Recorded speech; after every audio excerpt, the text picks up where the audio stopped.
What do you see as the role of the masculine in a conscious relationship? I think, who is it that said, we did a couples thing with Justin Patrick Pierce and London Winters, who are in a conscious partnership. And I love their work, and they have a beautiful couples container that they hold. And they speak about the man in the alpha energy and the woman in the omega. She can only surrender when she knows he's safe and stable. But that doesn't mean he is responsible for my stability, if that makes sense. So he is, David Data talks about this too, to bring it full circle, which is when I challenge him from my wild feminine, what I'm really saying is, can I trust you because of how much you trust yourself? And therefore, I may not like what you say to me, but I will respect the fuck out of it. And I will soften as a result because now I'm safe. So it's a dance with, I'm already safe within myself because I am the abundant flow of love itself, and I don't need to go get it from somewhere else. And also recognizing that in my softness, he can be in his power of stability, and then I can be the water in the banks. Welcome to the Ignite You podcast. Stories of transformation, Initiation, depth, and duality. with a sprinkle of sass.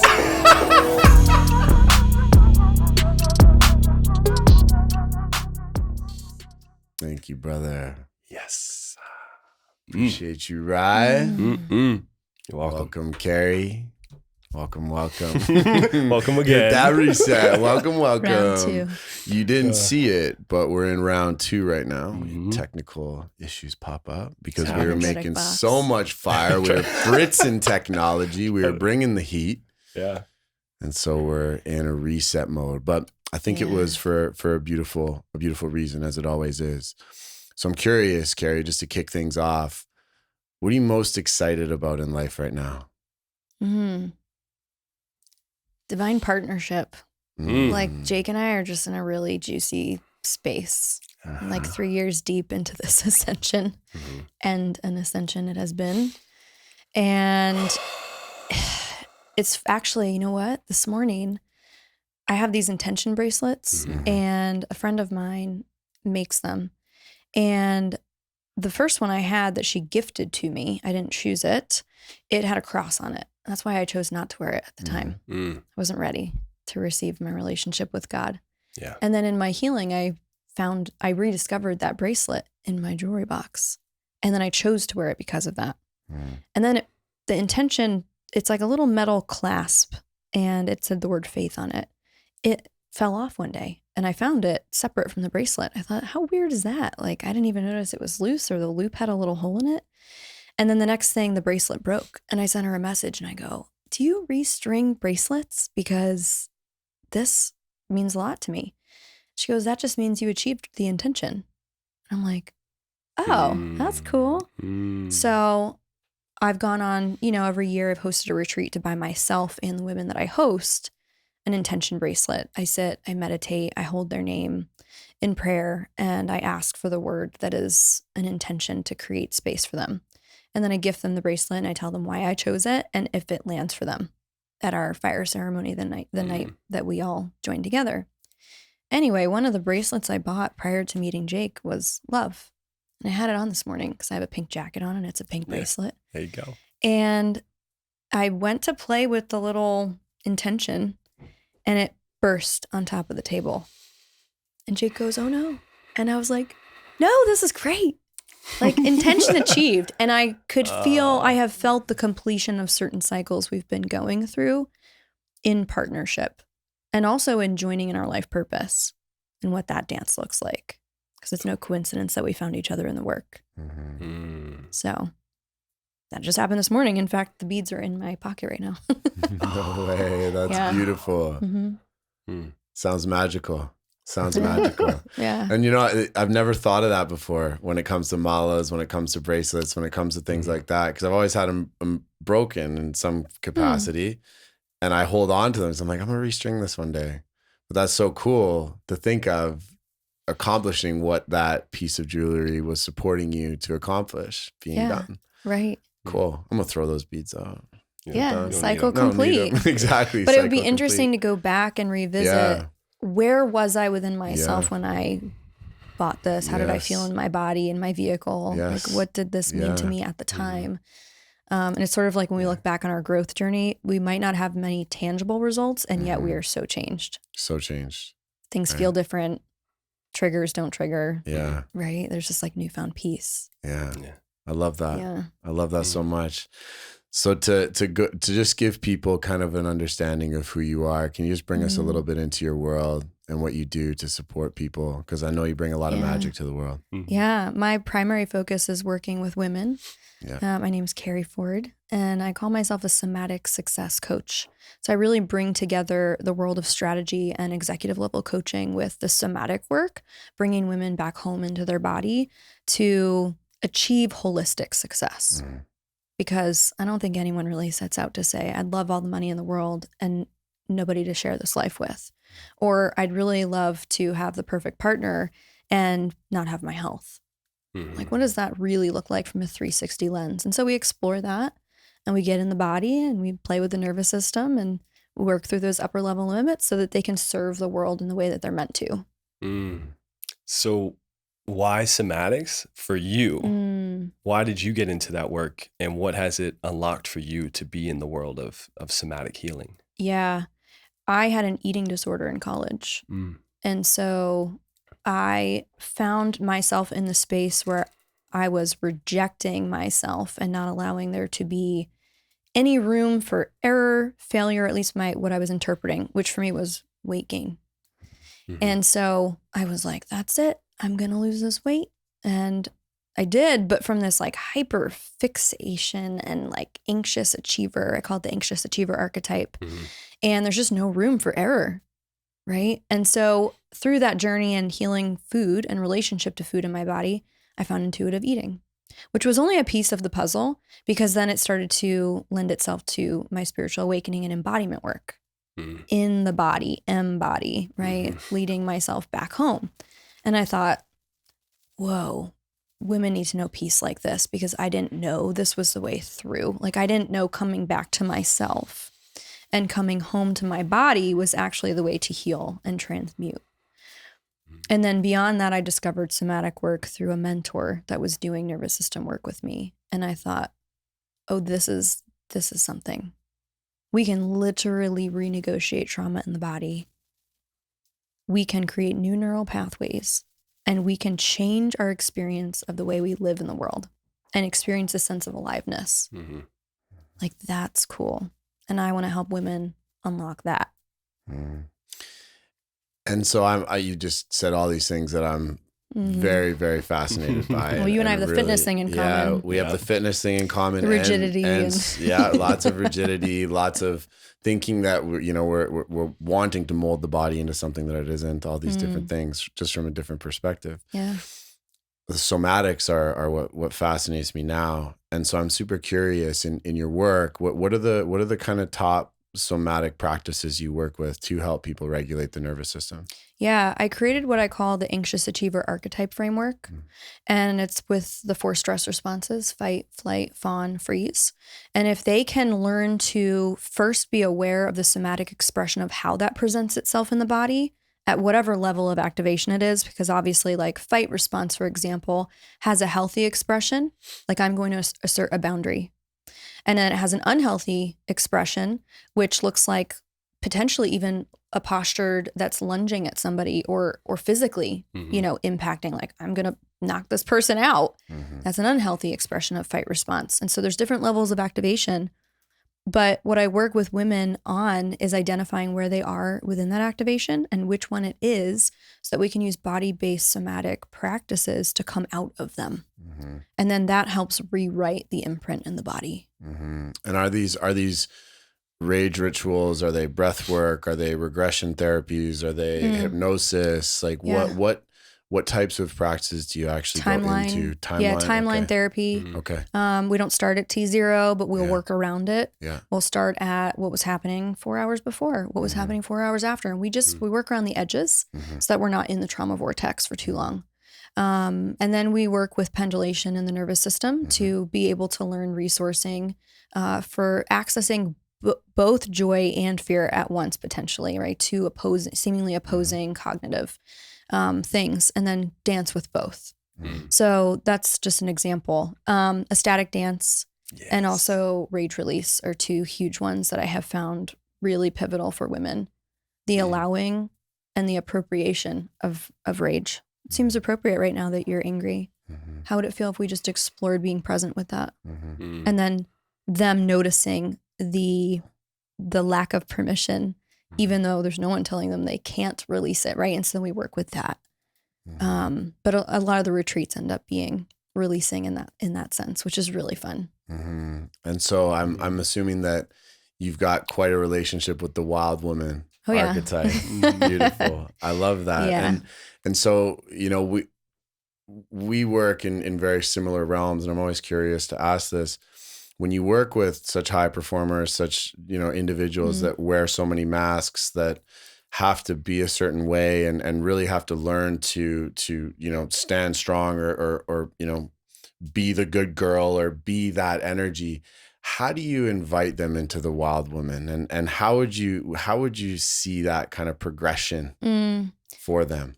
Releasing shame is a really great place to start. Brene Brown says that there's 3 things that keep shame alive: secrecy, judgment, and silence. So now we remove the silence by sharing it. We remove the secrecy by doing it in a group. And we remove the judgment by being held in the space of the mess, despite the one thing we swore we would take to the grave. And so if I can create containers like that, and I do at my retreats, where women create a circle and we share the thing we thought we were going to take to the grave. And then we are now the woman that doesn't hold ourselves back because of the thing. We are the woman that now has shared them and is free because of it. And so that is freeing in and of itself, right? Just releasing the shame. So that's there's women that step into that circle, and before they've shared a damn word, they're crying because they know the thing that they thought they were going to take to the grave forever. And then how do you see that changing or evolving or shifting or integrating in how they integrate back with the opposite sex? Like, you know, you create these containers for women, and they're very, very powerful. And we see it in men's work as well, where you create a very powerful container for men. But then the moment that the sexes come together and there's those opposing either traumatic, you know, triggers or expectations or ideas or images or identities, they clash and they can reject. Yeah. How do you navigate that for people that might come to a women's retreat, like, and then have to go back into a relationship? Yeah. Well, in the unlearning and unbecoming, we are stripped away back to our core essence, which is love itself. And if anyone's ever read David Deda's work, The Way of the Superior Man, he talks about the masculine's desire is for freedom and the feminine's desire is for love. But when we recognize we are love itself, there's nothing to go grasp, control, or get, or chase. And many women are stuck in that paradigm because what we have learned about success and getting love is it requires us to be liked by men or be like men. And it actually requires neither, because that's not where our power comes from. That's so damn beautiful. Do you notice, you didn't mention this specifically, but with love and with the feminine, usually there's a softening. Does that then come in, and do you recognize that even if there's these, you know, majorly high performing women coming into this space, do you notice that is something that is needed or desired? Yeah. And beyond the softening, trust. Yeah. Because this is really entangled in so many coupled behaviors that they have and associations in their body even, where if I say I have a need or I actually connect to one, is it safe to express it? Will it be met? So then you see a lot of hyper independent women. I don't need a man. Yeah. Right? That's how that manifests. Or we see women that are only friends with other women or people that work for them. They're in a very masculine role. They're stuck in the doer. We need both. We need we need the water to flow. And then we also need the banks of the river to channel the direction of the energy. We need to be able to tap and dance into both. And I do both in my work. I'm very aware of when I step into or shift and slide into my masculine versus my feminine, and the same in the bedroom and the same in the energetics in my relationship. It requires both, but that takes some time to learn. Can you explain how you navigate that and where you navigate that in your work, going back and forth from the masculine and feminine? Because I know in theory it can sound like, oh, okay, I can bounce back and forth. It'd be fucking difficult to have polarity within yourself to be able to access these points. Yeah. Coach-client dynamic. Yeah. If I'm on a call with a potential client that is going to invest a significant amount of money with me, I want to know they're ready to receive the coaching. And part of that is how they receive my directness or my holding of space. Sometimes, and when I'm in my feminine, I'm very much holding space. I'm listening, I'm receiving, metabolizing. I'm not fixing or rescuing. I am comfortable in the silence. And then there is the masculine that is challenging them, guiding gently without an agenda, but challenging a belief, being direct about a reflection. That's more masculine energy. You know, hey, how would it feel if I were to offer you a reflection in this moment? Are you okay if I challenge you here? And I'll ask those questions. And that comes from a more masculine, direct place where I can lovingly speak to their barriers. Yeah. Or the divine masculine, it seems like you're still really aware of that space and what their needs are than just pushing, which is beautiful. And then in your relationship, because you and Jake both are leaders, you both, are doing your own individual things, and then there's overlap, and then there's intermingling of, your energies. How, stepping from, okay, this is my business, this is what I'm doing, to then in the bedroom or with Jake just in dynamic, to be able to let go of that, presuming you're going into the feminine role and then kind of releasing into that. Like, how does that look and show up for you? This has been the hardest work. Yeah. Because I thought love is I need you to need me. And there's nothing more repelling to the masculine than that. And we went through a rupture in our container because of that. Me trying to force timelines, forward things, seek stability outside of myself that he is supposedly supposed to give me when that's not his role. And when you are in a conscious partnership, he will in fact reject it energetically and physically. Those old paradigms and blueprints do not work as an overlay. And what do you see as the role of the masculine in a conscious relationship? I think, who is it that said, we did a couples thing with Justin Patrick Pierce and London Winters, who are in a conscious partnership. And I love their work, and they have a beautiful couples container that they hold. And they speak about the man in the alpha energy and the woman in the omega. She can only surrender when she knows he's safe and stable. But that doesn't mean he is responsible for my stability, if that makes sense. So he is, David Data talks about this too, to bring it full circle, which is when I challenge him from my wild feminine, what I'm really saying is, can I trust you because of how much you trust yourself? And therefore, I may not like what you say to me, but I will respect the fuck out of it. And I will soften as a result because now I'm safe. So it's a dance with, I'm already safe within myself because I am the abundant flow of love itself, and I don't need to go get it from somewhere else. And also recognizing that in my softness, he can be in his power of stability, and then I can be the water in the banks. There's so many paradoxes at play there. And so many nuances to learn. And I will say it's only after you kind of continue to butt up against the same walls that you realize, okay, every overlay and every unconscious method I have tried to seek and resource from is not working here, that you just continue by trial and error and the energy work and the willingness to unlearn. You figure it out, that your individual flow with each other, that dance. Yeah. How is it for you to release control within the relationship from the feminine side, if that is something that you do? Because, of somebody who's a business owner and a performer, and somebody, as a mother, to be able to, have control of these things, to be able to release control and trust, Jake in the process. Yeah, a lot of this has been with my own body-based practices that I have learned to do that within myself. What does that feel like? So I know when that's familiar. So I can go back there within myself. And now I can apply it in relationship. So even beyond that, what does that look like? Okay, meditation for me was simplicity of being with myself and observing thoughts, but not being attached to them. That was a different level of intimacy where I learned to listen.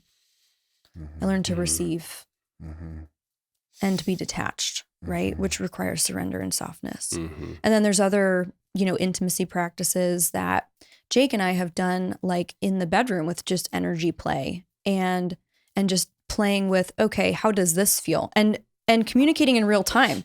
Oh, I thought I would like this. I do not, and realizing it has nothing to do with you necessarily, other than I just simply don't like this.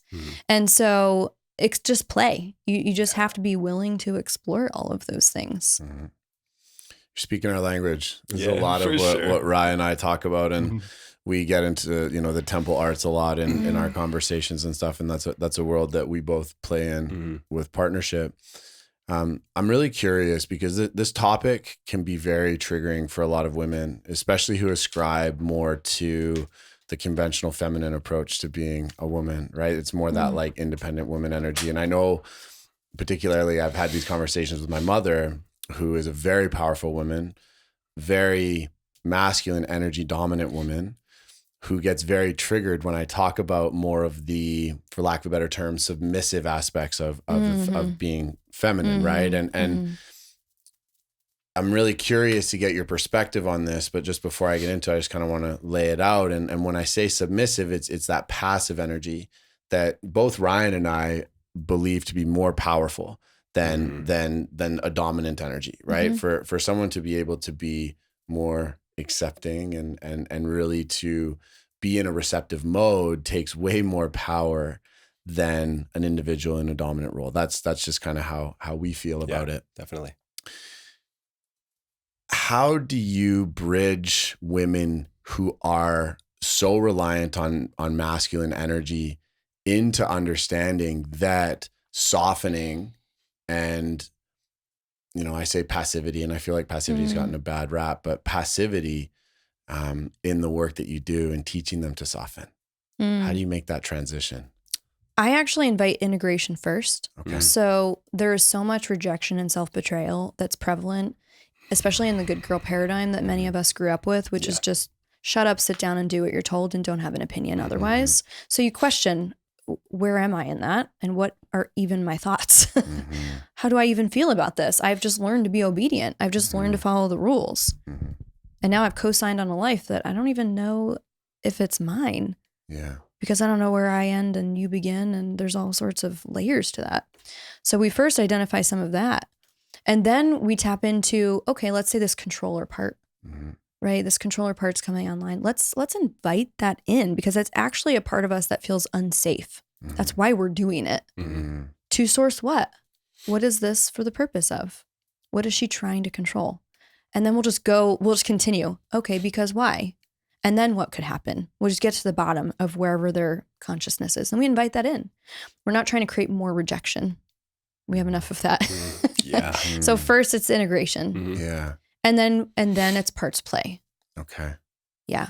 Parts play. Yeah. Well, now I'm consciously choosing to be the controller. Yeah. What does that look like if I was going to play with that and allow it? Right? And it's the same with deconstruction work. There is the construction of the original, what we think to be identity. Then there's the deconstruction, where I was like playing with makeup last year and I just gave it all up. I want to notice what comes up for me in the giving of this thing that feels very real of me. The deconstruction, the grieving, and then the reconstruction. We arrive kind of back where we started, maybe, but it feels completely different. Now I'm not controlling unconsciously. I am choosing to control and seeing what I notice there. And then that's my current gradient of healing.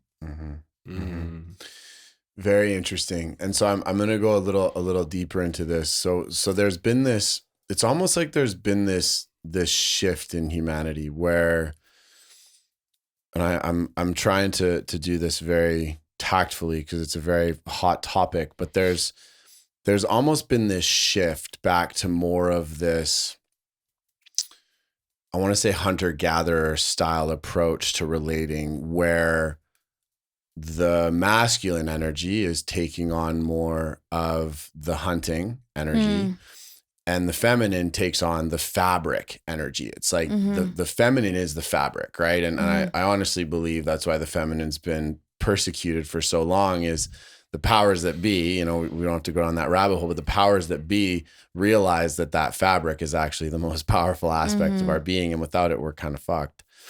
But it's almost like we're returning to this energy of that. But a lot of women, I think, and powerful women see the hunter be glorified. So they want to follow into that archetype. They want to be the hunter. I'm curious, like for an ambitious woman like you, that's obviously doing a ton of stuff. Like, do you ascribe to that model? Do you believe that we're returning more to the feminine holding the fabric, the masculine being the hunter, or do you think it's a different evolution or something completely new? I haven't thought about that, but I always check in with my body, and as I receive those words, it feels good. Yeah. It feels like something that I would desire. And so I hope that that's the model we're headed toward. Yeah. And like, that's just sort of my measure, you know, where I check in with myself and run it through. But that feels good. I don't want to be the hunter. I do not want to be the warrior. My power is different, although it's still warrior-like in nature. Yes. It is wild and wise. And can you elaborate on that? I'd love to hear this. Like, what is your take on your power in that sense? I would love to hear this from the feminine. The energy of that, and anyone listening, I invite you to take your hands and close your eyes. And I want you to, just for contrast, grasp. And I want you to squeeze your fingers into your palms and notice what you notice. Does this feel like it's in creation of connection or disconnection? There's a barrier between you and something else. There's likely, when you open your hands, a mark from your nails, a whiteness of the knuckles. It's constricting and it's holding and it's controlling. Many women operate from this. And in fact, some will even say that they like that better than the opposite, which now I'll invite you to open your hands. Whatever comes, comes. Whatever goes, goes. That is the power of the feminine here. Nothing that is mine can ever leave me. I am responsible for helping create the world. Otherwise, I would not have a womb to do so. Yeah. The power of the woman is the world. She is the world creator. Yeah. I don't need to do anything. That's my biology. So open hand. That's the surrender. You know, I liken it to kind of feeling like a hallway with two windows that are open and there's like a breeze that just blows through. I don't need to hold on to the wind. This is really fucking powerful. Thank you for that visual. And thank you for bringing the listeners also into it, into the practices. You're obviously in somatic work. So you're into the body. We love it. Bring it all in. When it comes to this, I think I often hear this, that the person is waiting for the other person, whether it's the feminine or the masculine, to be like, okay, well, it's usually the feminine waiting for the masculine to be like, when I find that person, then I can soften, or when this, then that. You're assumingly implying to find that in yourself first. You have to. Yeah. Because you're going to attract what you're ready for. And I thought I had done a lot of healing work before I met my partner. And I did. And I remember I said out loud as a conscious choice, I know I have taken myself as far as I can go without a relationship in this moment. This chapter feels complete. I'm ready now for conscious partnership. Hello, Jake. You know, it's like right there. And then, you know, that person comes in and man, really invites you to play with your darkest shadows, which you're just like, oh yeah. Can I trust that? Really? You know, and it's a mind fuck, because in that you find yourself asking what is real as you heal active trauma in your body, and you're discerning between trauma and truth. And you're also really metabolizing all of your past hurts. But now you're doing it in co-regulation. Healing occurs with two nervous systems. Coach-client, romantic partners, even friendship, right? Two women, two men, a man and a woman. So healing occurs in the attuning and in the co-regulation of two nervous systems. Can I ask, what is it, as someone who's in the divine feminine, what you were looking for in a man, and what it is that you feel is necessary, or what you want from a man in the divine masculine? What is Yeah. that? And I think it's important to discern here. I wasn't looking for something in a man. Yeah. I was looking for how I would feel in a partnership. Beautiful. And so I listed out my 10 things or more, wherever you feel guided. But Yeah. it wasn't about the person. Mm-hmm. It was about how do I feel as a result of this partnership. I feel seen. I feel heard. The man that I am with, X, Y, and Z, this is what he does and how we dance together. And so I was very clear on that. Yeah. And I also had my non-negotiables. God first, the work second, which are really kind of one and the same, if we're being honest. And so knowing that, that's always the place that Jake and I meet. The more I go outside of myself, actually he'll lean back. But when I go in, I see God and more love in myself. He leans in. That's the only place we ever meet. Yeah. There's a quote I love, and it says, a woman's heart should be so buried deeply within God's that a man should seek God to find her. It's only in that you meet. Beautiful. And then you're in the same place at the same time always, which is really cool and kind of a parallel thing. Yeah. I love that. When you have a client or an individual that's doing that work, but is in a 20-year marriage with 3 kids, Yeah. a whole life, and that masculine isn't stepping up, isn't listening to the call, and you get a lot of this when the masculine is in their head, right? The masculine's just very analytical, not in the feels, not understanding the requirements of making the feminine feel safe. How do you navigate that with a client? It's really challenging. In fact, I have many women that disqualify themselves when they are at the invitation of initiation. Okay, what do you mean by that? They're on a call with me. They're reaching out. They're exploring coaching, but they also know I represent the change and the initiation, and that on some level they may have to give something up, and it will likely be the way they've been doing things, which, as we know, has a very strong identity attached to it, and maybe even the relationship. Now, that's not for me to decide. That's up to them. There's 3 outcomes that can occur, right? For the woman that chooses to be initiated into this work that is beyond curious, but approaching, the courageousness that it requires, that transformation truly has to occur at. And you can either stay where you are, settle for good enoughness. And again, this has nothing to do with the partner. Don't be confused with what I'm saying to the listeners. This has everything to do with the ability to meet yourself there. So they will either settle and stay in the unconscious partnership. They will rise and invite their partner to meet them, in which case they usually stay together. And the last outcome is they grow apart because one has chosen the path and the other has not.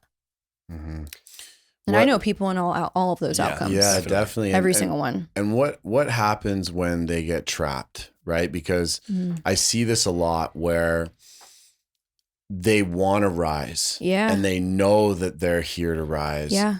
And they're like, but a good mother would keep this family together, and there's that energy of, I have to keep this family together. And it's almost like there's this point of friction where they start to, it's like they go into this almost like internal combustion mode where they're like, I know what I want. I know what I'm capable of, but like, I'm a mom. I got to keep the family together for my kids and all of these things. Like, what advice or guidance would you have for a woman in that space? Yeah, I would unpack what being a good mom means. Yeah.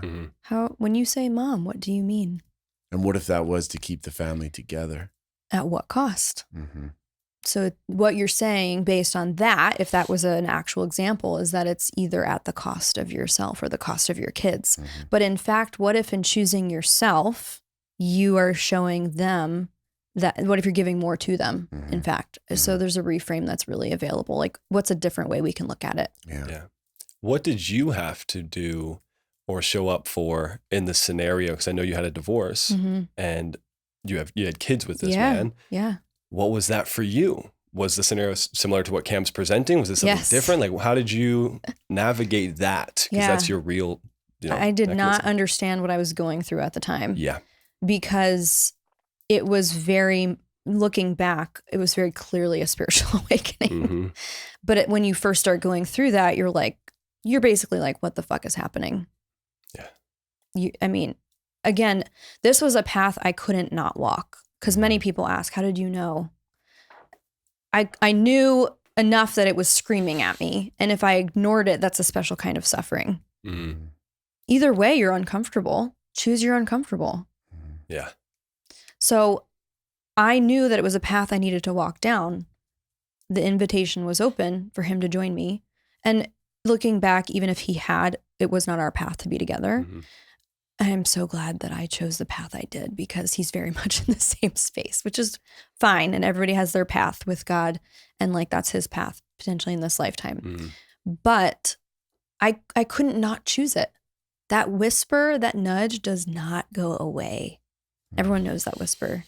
The pulling, it's almost like the energy of a child pulling on the coattails of you, like nagging.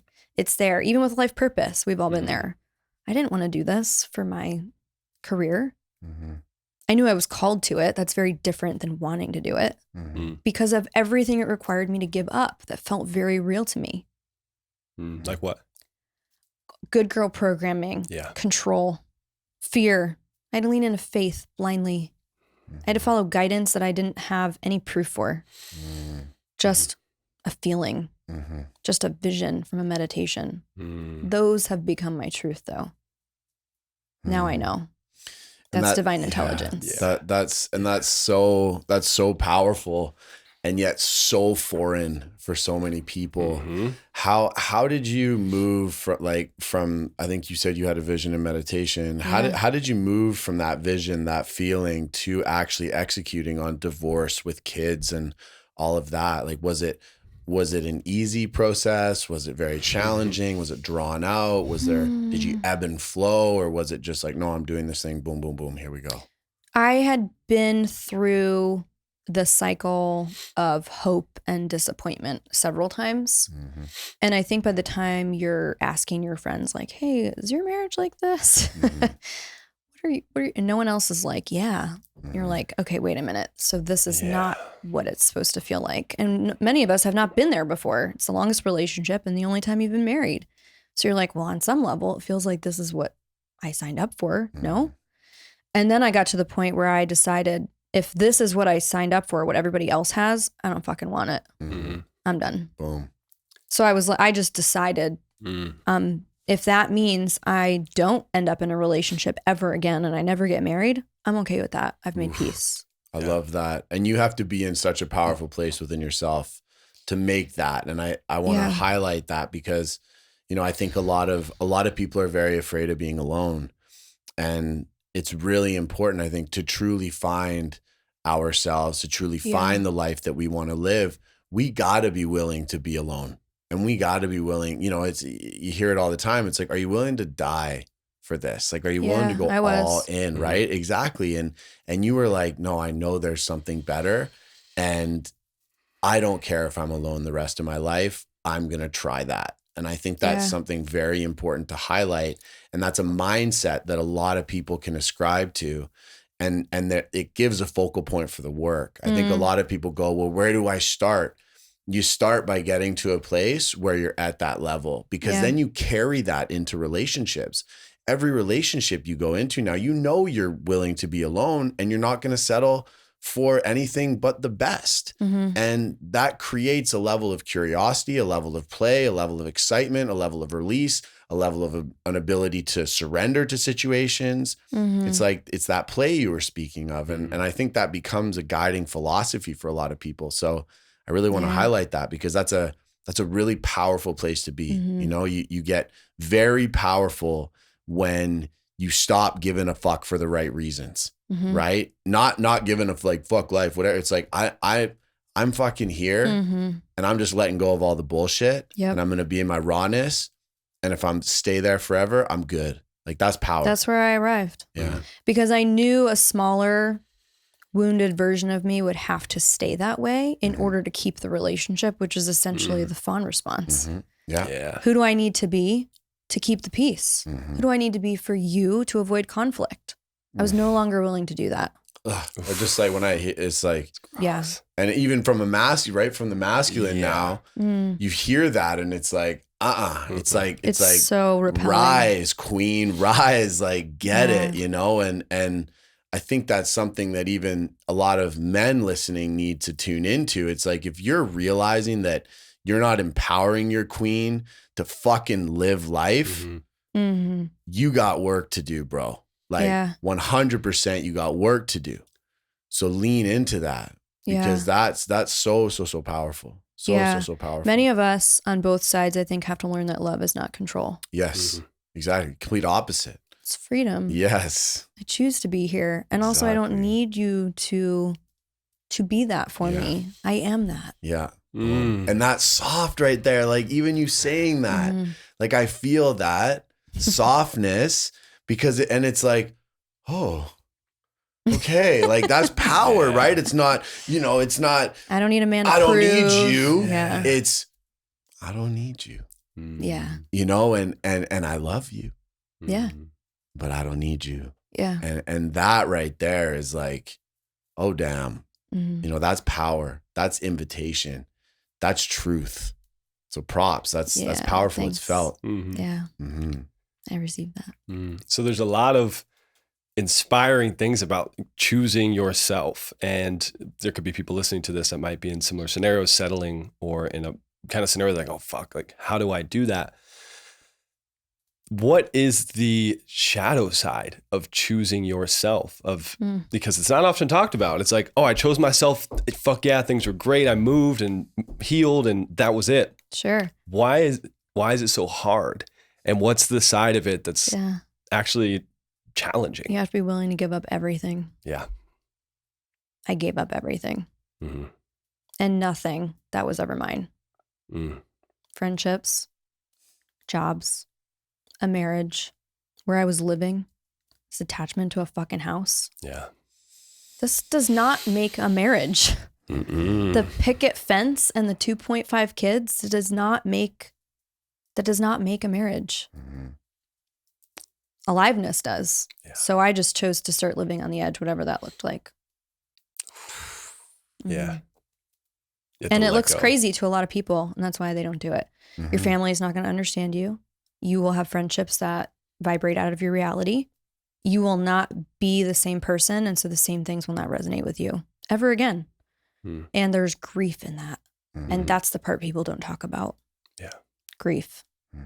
It's a dying to who you thought you were and everything you thought you needed to be. Truly. And it's sad. And there's anger. But one foot in front of the other. That's it. It's all it requires is courage. Yeah. That's it. And it's easier said than done.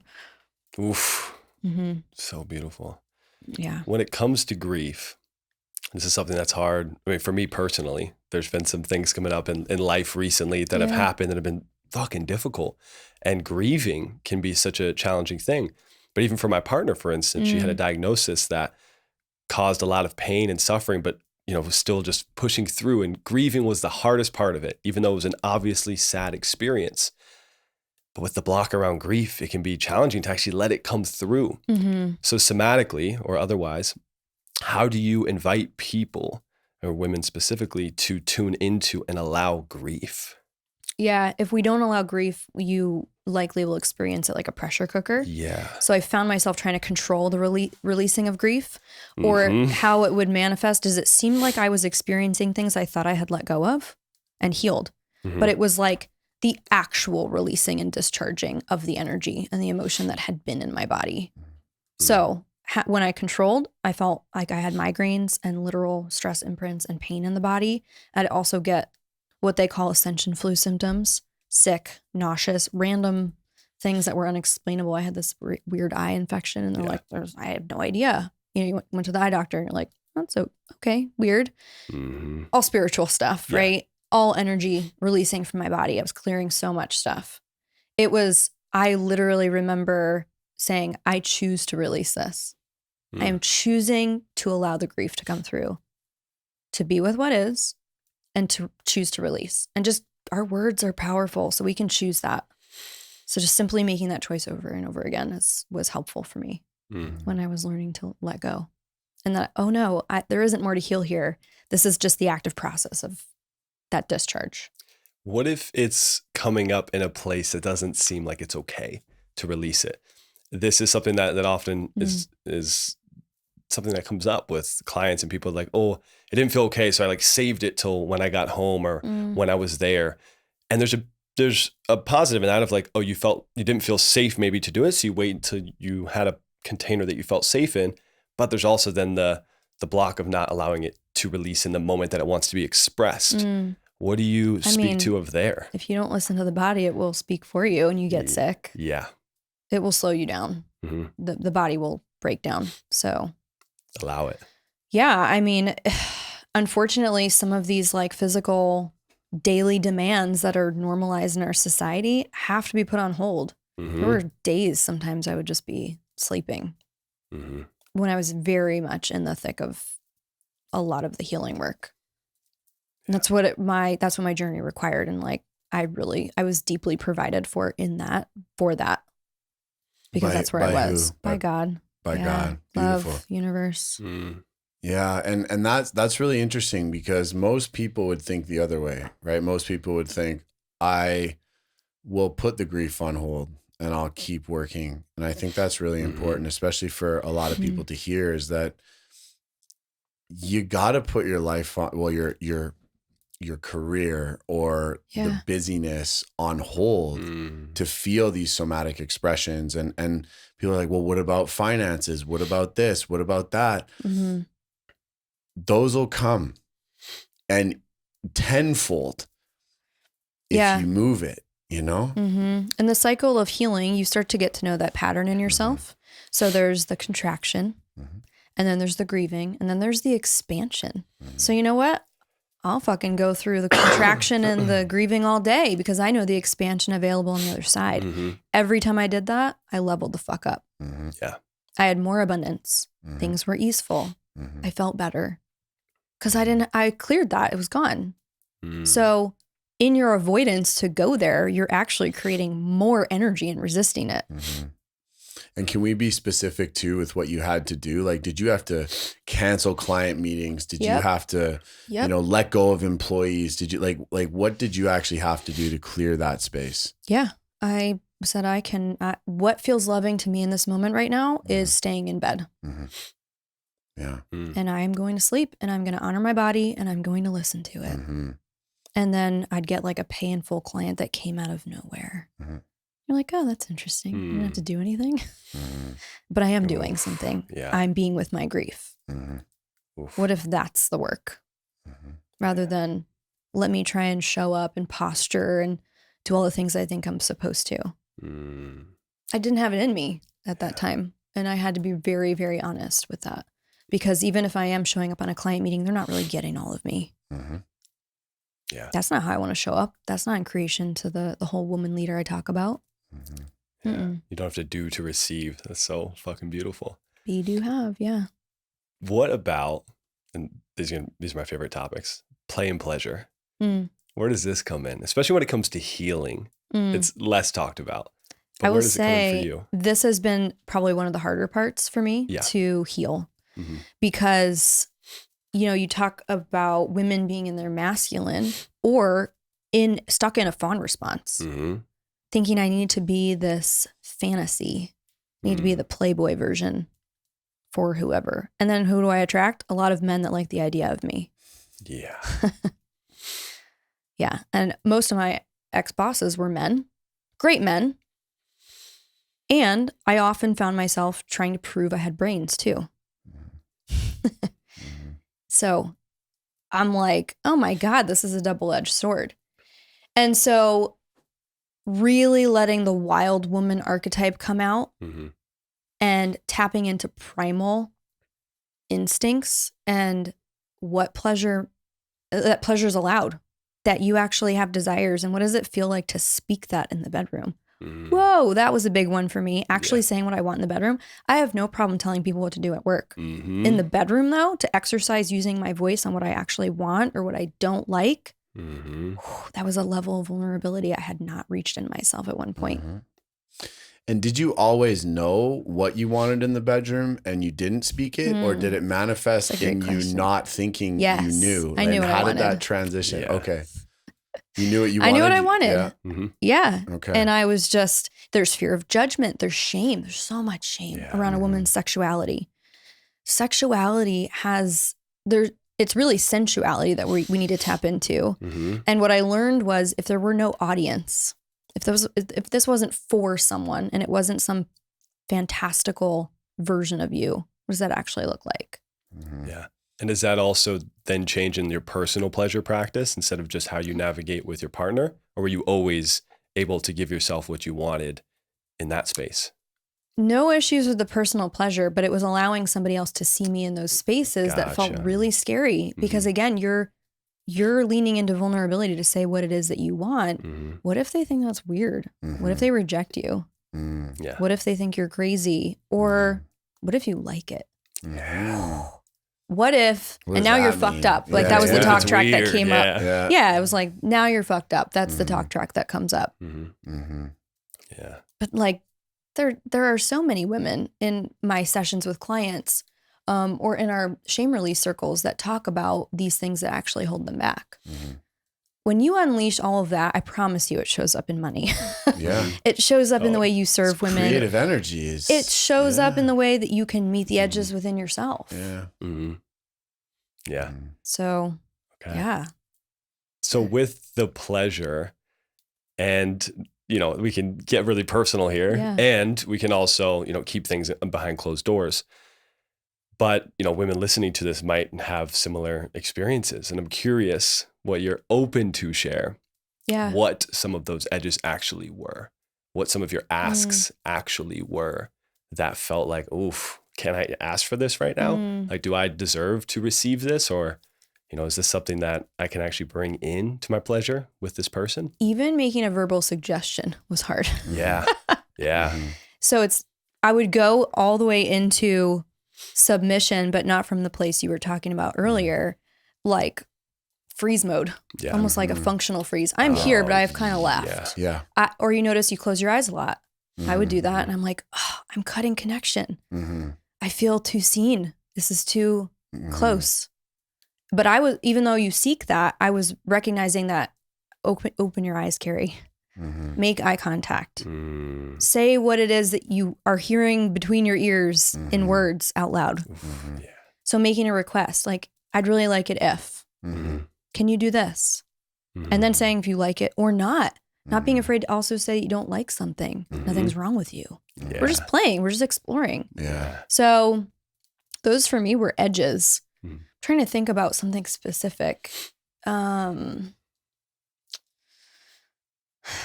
mean, I definitely desired to explore my controlling side in the bedroom, right? Where it was like, again, what I alluded to earlier, which is there's this controlling part, but from a wounded place of feeling not chosen. What if I used and invited that controlling part in more of a bossy way? That's fun. Right? Playing like boss and or dominatrix. Totally. And just playing with the edges of that. So it was like, okay, I'm at home in the office. Employee comes in for a meeting. Exactly. So those were things that we played with that were really fun, but hard. Again, I have no issue sitting at the head of the boardroom table and running a team of 8 people and, making crazy $1 million presentations. But when all that's gone and you're behind closed doors with the person that you really care about, whose opinion and like love you deeply cherish, and you're actually saying what's real. Oh my God. But that right there is amazing. Like it's so powerful because when you can create a playing field of sexuality where there's consent, where there's laughter, where there's let's try this crazy idea, and you have a partner that will meet you in that and will also be like, I don't like that. And then you don't take that on and you just say, thank you for saying no. And you start honoring their no's as much as their yeses. We talk about that a lot. That's freedom. and that's true partnership. And I always like to tell this because I work with a lot of women as well who are working on healing the masculine. And I'm saying that if you're not met in that, you need to be. Yeah. And that's true partnership. It's not, I'm going to show up in a certain energy to please. And that's where I was most of my life. Yeah, definitely. And that's where I would be the perfect Playboy looking chick. Definitely, right? And so many women fall into that archetype, but it cuts off the creative flow of energy that is at the root of all sexuality, that is at the root of all of our creative ability as humans. And so I love this topic, and it's becoming more and more prevalent in our work, is that we have to create these safe spaces to explore these things, because we actually learn who we are, and we learn it's okay to ask. It's okay to not know. It's okay to look ridiculous. It's okay to make a mistake. It's okay to be learning. Right? Yeah. Learning, exactly. And no one taught us this. Nobody did, right? And we fall into this biological system of like, let's just fuck and then end and move on. And it's like, no, this is an art form. And no one's going to go and be like, I painted a shitty painting once and then just like keep painting shitty paintings. It's like, no, you learn, you get better, you bring more color, you evolve. And I love how you're talking about this, because that's such a powerful place that I think both the masculine and feminine need to meet, because most men as well don't know how to ask. I know that I'd be like, well, I like high heels and this, and that's it. Right. But I didn't know that I wanted to try all these different positions, that I wanted to go to areas that I was very shut off from, that I wanted to do all of these things, until I started being like, can we try this? And like, no judgment, but like, let's just see how it feels. Right. And then it's like, oh, damn. Yeah. Like that shit was good. Right. And you're like, ooh, okay. And then you start exploring, right? Or you're like, whoa, no, I didn't like that. Right. And that's also okay. So I love that you're bringing this up, because that's such a beautiful place for the masculine and the feminine to really meet, and to also switch roles. Right. I think that's a really interesting aspect of this. The other side of this, that willingness for my partner to meet me in that space was really confusing, because I had a hard time discerning between truth and trauma there. What if I don't control? I will be taken advantage of. I will then be manipulated. So it became the armor that I wore, and really the weapon of choice. And how did you shed that armor? Practice. Yeah.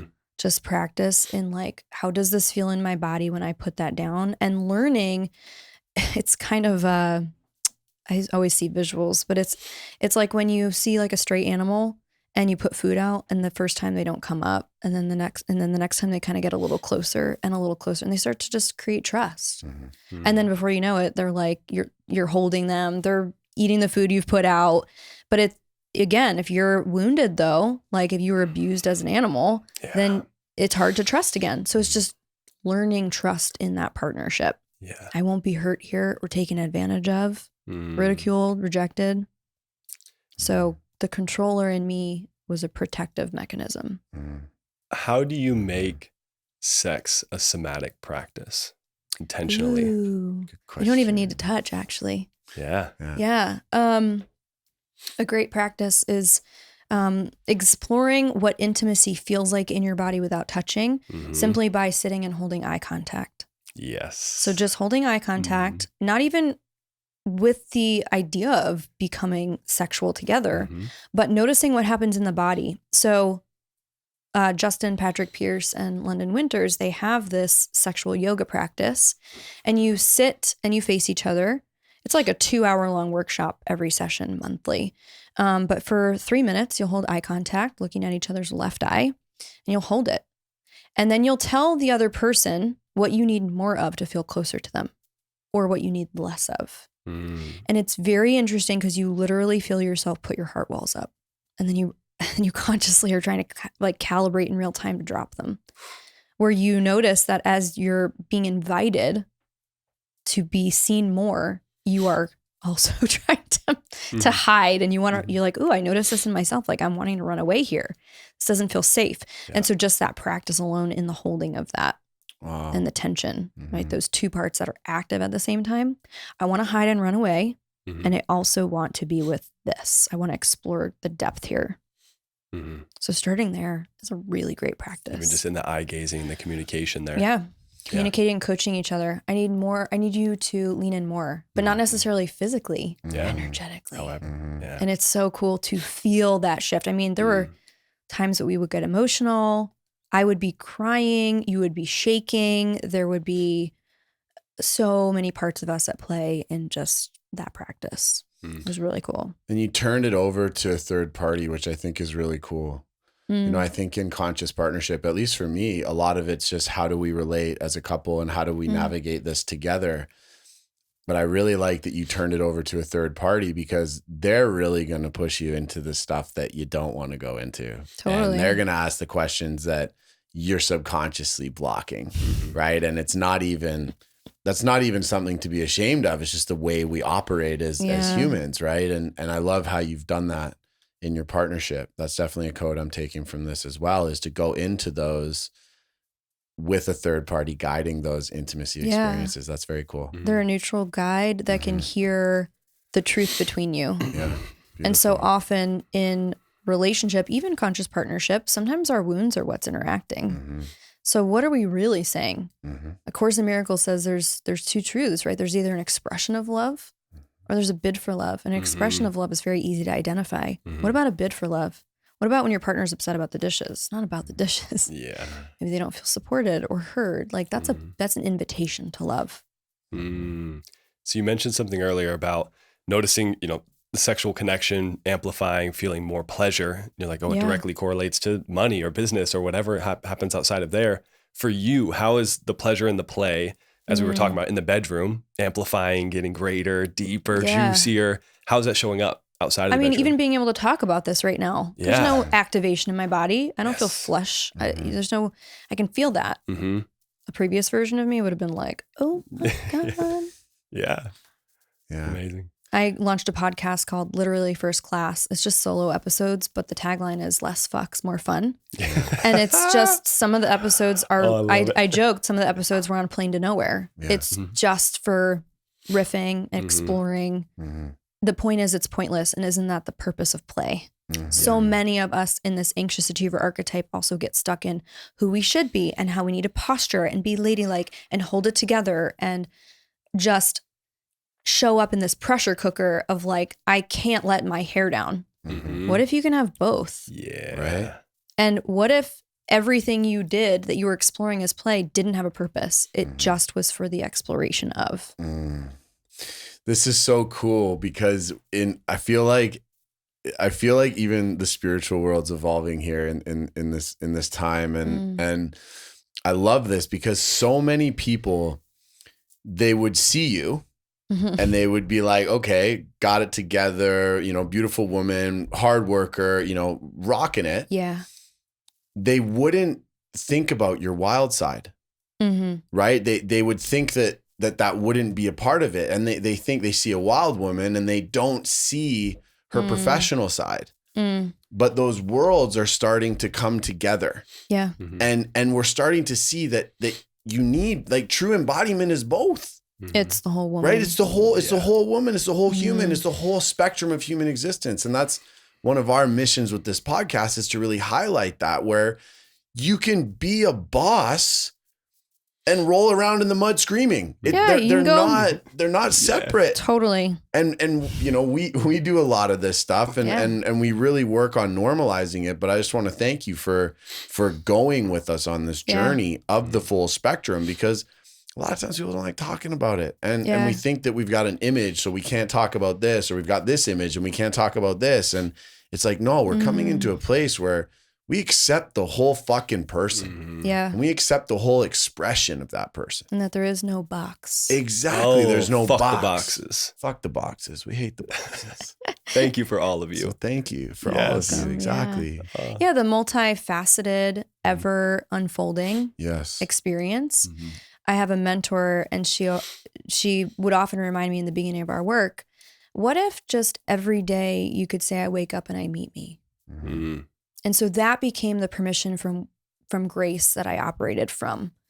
So if I wake up and I meet me, and today is a a day of play and like bougie business outfits and the wild curly hair and the sparkly shoes. Like that's today's expression, and that feels good. Yeah. And tomorrow it might be I wake up and I meet me and there is melasma and like just rawness and wrinkles and tired eyes and sweatpants. Yeah. And all of it's beautiful. Right? All of it's welcome. Yes. And that's the integration to not further perpetuate separation within ourselves as the Boom. feminine.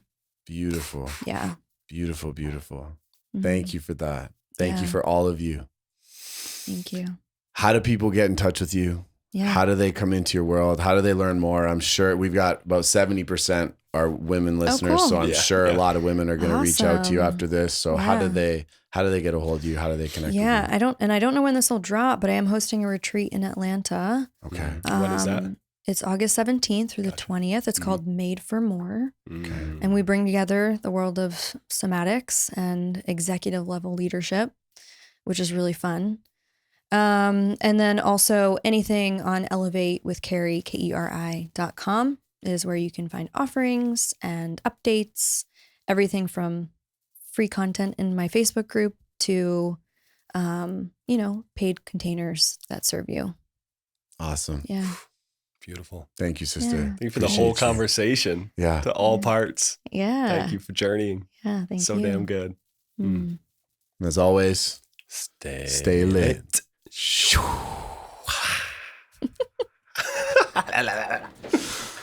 Aw, I love it. so good.